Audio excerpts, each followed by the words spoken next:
ചാനലിലേക്ക് സ്വാഗതം. ഇത് ഡേ 6 വാരാഹി സ്പെഷ്യൽ പൂജയുടെ ഈവനിങ് പ്രെയറാണ് നിങ്ങൾക്ക് ഞാൻ ഇന്ന് ഷെയർ ചെയ്യുന്നത്. അപ്പോൾ എല്ലാ വീഡിയോസിലും ഞാൻ പറയാറുണ്ട് വാരാഹി ദേവി ആരാണെന്നുള്ളത്.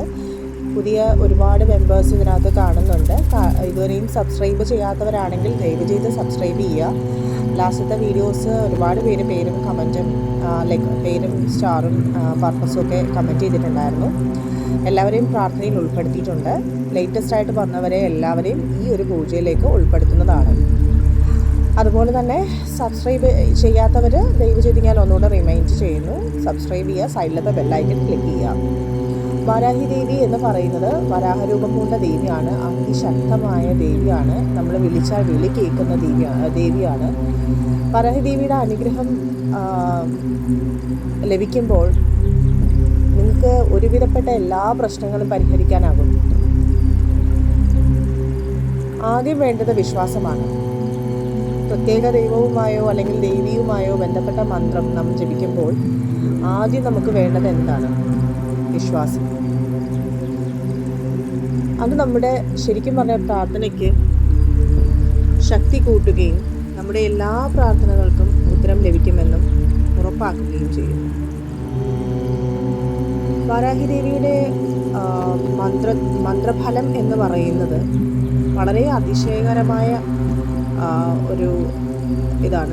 ഞാൻ പറഞ്ഞിട്ടുണ്ട്, പല വീഡിയോസിലും ഞാൻ പറഞ്ഞിട്ടുണ്ട്. ധനസംബന്ധമായ കാര്യങ്ങൾ, അല്ലെങ്കിൽ ദാരിദ്ര്യ ദുഃഖശമനം, രോഗശമനം, ശത്രുദോഷം മാറാനായിട്ട്, അങ്ങനെ പല തരത്തിലുള്ള ബെനിഫിറ്റ്സാണ് വാരാഹിയമ്മയുടെ മന്ത്രം കൊണ്ടുള്ളത്. അത്രയും പവർഫുള്ളാണ് വാരാഹിയമ്മയുടെ മന്ത്രം എന്ന് പറയുന്നത്. നമുക്ക് എല്ലാവർക്കും തന്നെ അറിയാം, വാരാഹി ദേവിയുടെ ആ ഒരു രൂപം എന്ന് പറയുന്നത് വരാഹ രൂപമാണ് അല്ലേ? അതായത് പന്നിയുടെ അവതാരത്തിൽ നിന്ന് ഉയർന്നു വന്നതാണ് വിശ്വസിക്കപ്പെടുന്നത്. പാർവതി ദേവിയുടെ അവതാരമാണ് വരാഹി ദേവി. ഇത് ശരിക്കും ഭയങ്കര ശക്തിയായ ഒരു മന്ത്രമാണ് വാരാഹി അമ്മയുടെ മന്ത്രം എന്ന് പറയുന്നത്. ഭയങ്കരമായ ശക്തിയുള്ള ഒരു ദേവിയാണ് വാരാഹി ദേവി. അതെങ്ങനെ ഞാൻ പറഞ്ഞ് നിങ്ങളെ മനസ്സിലാക്കിയിട്ടുണ്ടല്ലോ. വിളിച്ചാൽ ആ സമയത്ത് പ്രത്യക്ഷപ്പെട്ട് നമ്മുടെ കാര്യങ്ങൾ പരിഹരിക്കപ്പെടും, അല്ലെങ്കിൽ പരിഹരിച്ചു തരും എന്നുള്ളത് അത്രയും വിശ്വാസം ആണ് വാരാഹി ദേവി എന്ന് പറയുന്നത്. ഹിന്ദു മതത്തിലെ ഏറ്റവും പ്രധാനപ്പെട്ട ദൈവങ്ങളിൽ ഒന്ന് എന്ന് പറയുന്നതിലും നമുക്ക് വാരാഹിയെ മുഖ്യസ്ഥാനം കൊടുക്കുന്നുണ്ട്. അത്രയും പവർഫുള്ളാണ്. അതുപോലെ തന്നെ വാരാഹി ദേവിയുടെ പ്രത്യേക പൂജ നടത്തുന്ന ഒരു ദിവസം എന്ന് പറയുന്നത് പഞ്ചമി തിഥിയാണ്. സപ്ത മാതൃകകളിൽ അംഗമെന്ന നിലയിൽ വാരാഹി നിയന്ത്രിത ധൈര്യവും നിർഭയത്വവും ഉൾക്കൊള്ളുന്നു. അഹങ്കാരത്തിനോ അത്യാഗ്രഹത്തിനോ വഴങ്ങാതെ വെല്ലുവിളികളെ നേരിടാനുള്ള ഒരു ഓർമ്മപ്പെടുത്തലായിട്ടാണ് അറിയപ്പെടുന്നത്. വരാഹിയെ ആരാധിക്കുന്നതും ധ്യാനിക്കുന്നതും ഒക്കെ വളരെ വളരെ നല്ലതാണ്. വാരാഹി മൂലമന്ത്രം അറിയാത്തവരായിട്ട് ആരും തന്നെയില്ല. അതും അതിശക്തമായ മന്ത്രമാണ്.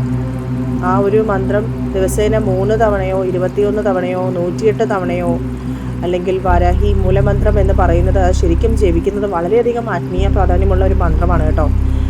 ഭക്തർ ഒരുപാട് അതായത് നിവേദ്യമായിട്ട് വെക്കുന്നത് മാതളപ്പഴവും നാരങ്ങാച്ചോറും ഒക്കെയാണ്. വാരാഹിയുടെ അനുഗ്രഹം ആഗ്രഹിക്കുന്നവർക്ക് 48 ദിവസം തുടർച്ചയായി അനുഷ്ഠിക്കുന്നത് ഉത്തമമാണ് ഈ ഒരു മന്ത്രം, വാരാഹി മൂലമന്ത്രം എന്ന് പറയുന്നത്. അത് ഞാൻ ഒരു പ്രാവശ്യം ഒരു വീഡിയോ ചെയ്തിട്ടുണ്ട്. അത് നിങ്ങൾക്ക് അത് അറിയണമെങ്കിൽ ഞാൻ ഡിസ്ക്രിപ്ഷനിൽ കൊടുത്തേക്കാം. വളരെ നല്ലതാണ്. ഈ വ്രതമൊക്കെ എടുക്കാൻ പറ്റുന്നവരാണെന്നുണ്ടെങ്കിൽ വ്രതം എടുത്ത് തന്നെ അനുഷ്ഠിക്കുന്നത് ഉത്തമമായിരിക്കും. ഈ വാരാഹി മൂലമന്ത്രത്തിൻ്റെ ഗുണങ്ങളെന്ന് പറയുന്നത് 4 മണിക്ക് ശുഭകരമായ ബ്രഹ്മമുഹൂർത്തത്തിൽ തന്നെ വാരാഹി ദേവിയെ ആവാഹിച്ചാൽ പരിവർത്തന ഫലങ്ങൾ ലഭിക്കുമെന്നാണ്